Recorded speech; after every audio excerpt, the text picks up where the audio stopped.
Which line is longer, A or B? If you chose B, then congrats, you are human, you are fallible and you are wrong.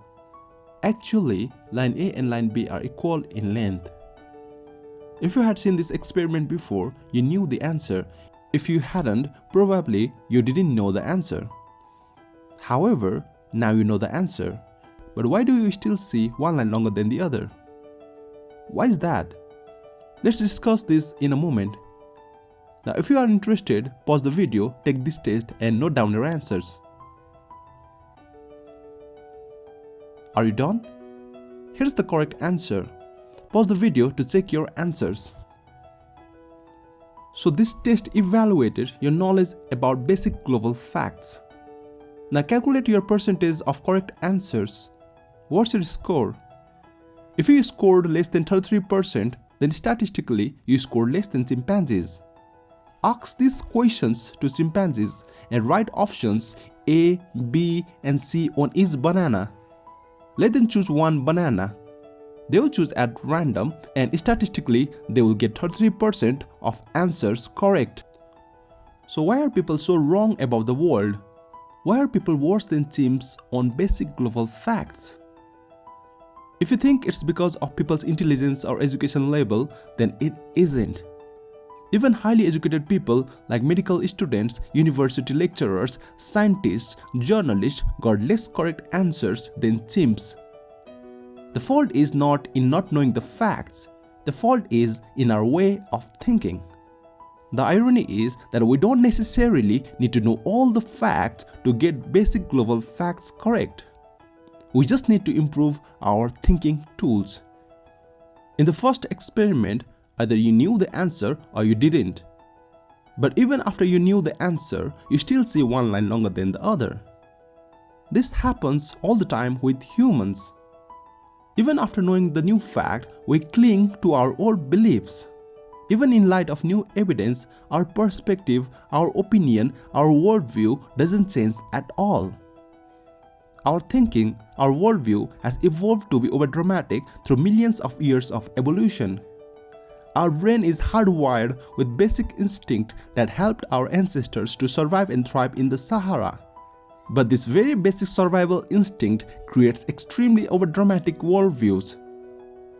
This overdramatic worldview distorts what we see and think of the world.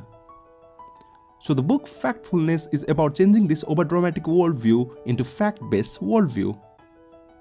Factfulness introduces 10 overdramatic instincts that distort our perception of the world. Factfulness is written by Hans Rosling with his son Ola Rosling and daughter-in-law Anna Rosling. Through decades of research, Hans Rosling with Ola Rosling and Anna Rosling came up with the 10 dramatic instincts. One of the 10 dramatic instincts is the gap instinct.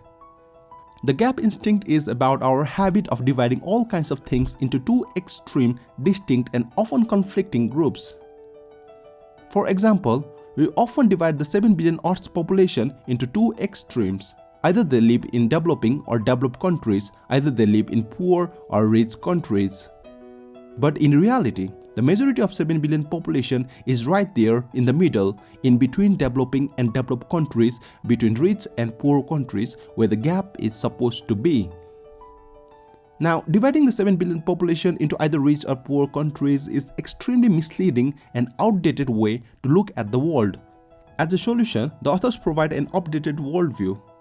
They divide the world population into 4 income levels. Each figure in the chart represents 1 billion people. And you can see that the majority of world population lives in between level 1 and level 4. As you can see in the figure, level 1 is people who earn less than $2 a day and live in extreme poverty. On level 2, people earn between $2 and $8 a day. On level 3, people earn between $8 and $32. On level 4, people earn more than $32 a day. The richest billion people live on level 4. People have different lifestyles depending on their income level. For transportation, people on level 1 walk barefoot, level 2 use a bicycle, level 3 bike, level 4 cars. Similarly, in case of drinking water, on level 1, an hour walk away to fetch water from home. Level 2, half-hour walk away to fetch water. Level 3, water tap in your home. And on level 4, cold and hot water indoors. If you are watching this video, then probably you live on level 3 or level 4. The second overdramatic instinct is generalization instinct. Hans recounts one of his experiences that explain our generalization instinct. Many years back, Hans and his colleague Thorkild went to a remote village of Congo. They spent the day interviewing the villagers about their health. That night, the happy villagers hosted the biggest welcome party for their guests. The feast was grilled rats and softly fried larvae. Hans had never eaten rats or larvae. He almost vomited upon seeing his dinner. Then why did the overjoyed villagers serve grilled rats and fried larvae to their guests? Remember, the villagers were showing their gratitude to Hans and Thorkild, so no malicious intentions. Why did the villager think that Hans and Thorkild would enjoy rats and larvae? How did they jump to that conclusion? First possibility, since the villagers enjoyed eating rats and larvae, they generalized everyone will love eating it too. Second possibility, this seems more plausible. Actually, Thorkild, who was from Denmark, had been to the village many times before this recent visit. In his numerous previous visits, Thorkild had started eating rats and larvae with the villagers. So the villagers generalized, since Thorkild eats them, so Hans might too. Everyone generalizes all the time. And again, it's not due to a lack of education or intelligence. It's just our instincts to generalize. Our generalization instinct pushes humans to jump to the conclusion about a whole category of people based on a few examples. Do all Chinese eat wildlife animals, cats, dogs and bats? They don't. But people generalize based on a few cases or examples fed by the media. So you can see, overdramatic instincts like generalization instinct can easily distort our worldview. So how can we control our generalization instinct? The best solution is to travel widely and deeply to different parts of the world and meet new people. But if you can't travel, then don't worry. There are other ways to control our generalization instinct. They are: number 1, look for differences within groups and similarities across groups. When you think of Nigeria, what comes to your mind? If you haven't visited Nigeria, you will have some stereotypes related to the country. Remember, people have different behavior within the same group. When you think of Nigeria, you can't just think it as a poor country. As we talked before, if you spread Nigerian population across all income levels, you'll find people in every income level from level 1 to level 4. Most countries have people living on different 4 levels. So within the same country, Nigeria, the living standard is vastly different. Therefore, different behavior in the same group or country. Remember, people have same behavior from different groups. If we compare level 2 of Nigeria and level 2 of China, there won't be much difference in their way of living independent of their culture, custom and religion. Beware of the majority. What's wrong with this statement? In all countries, a majority of women say their needs for contraceptives are met. But wait, what does the majority mean here? The majority just means more than half. It could be 51% or it could also mean 99%. So which is it? In the case of China and France, the majority means 96%, but in case of Haiti and Liberia, the majority just means 69%. See the difference? Therefore, beware of the majority. As we just found out, the majority can mean different number in different cases. Number 3. Beware of exceptional examples.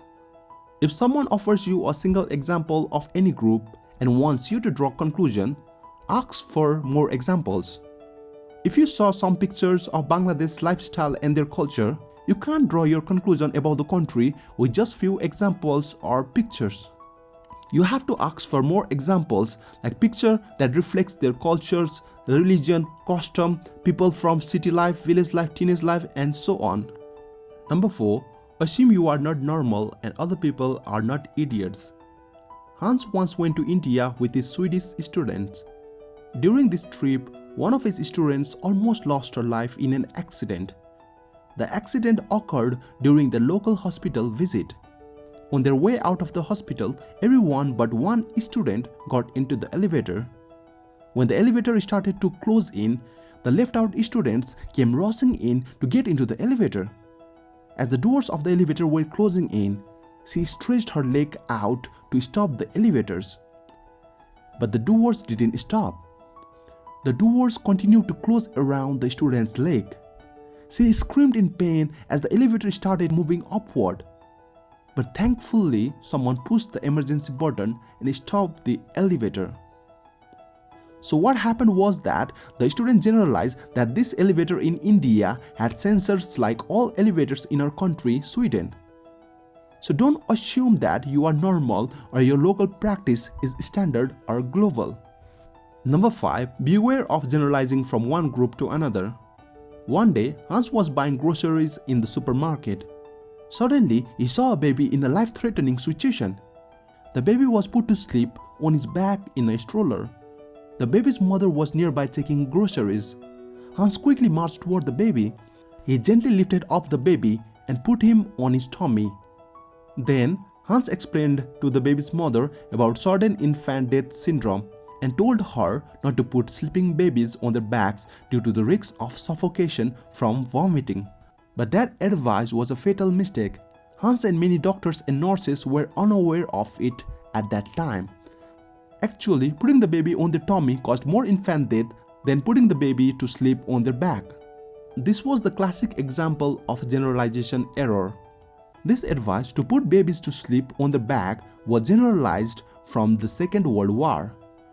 Doctors and nurses realized that many armies' death could be avoided if the wounded, unconscious army was rested on their tummies. This was because when unconscious armies were carried to hospital on their back, they often suffocated on their own vomit. While on their fronts, the vomit could exit and their airways remained open. So from this insight, doctors started recommending to put babies to sleep on their tummy. This was a classic example of generalizing from one group to another, from army to infant. Was it a valid generalization? Unfortunately, it wasn't. The case of a sleeping baby is different from an unconscious soldier. Unconscious soldiers were dying on their backs when they vomited. Sleeping babies, unlike unconscious soldiers, could turn to the side if they vomit while on their backs. But on their tummies, some babies were not yet strong enough to tilt their heavy heads to keep their airways open. Thousands of babies died because of this sweeping generalization. Therefore, we should be very cautious to generalize from one group to others. So this was my takeaway from the book Factfulness. If you have read the book, I would like to hear your thoughts on this book. But if you haven't, I would highly recommend this book to anyone.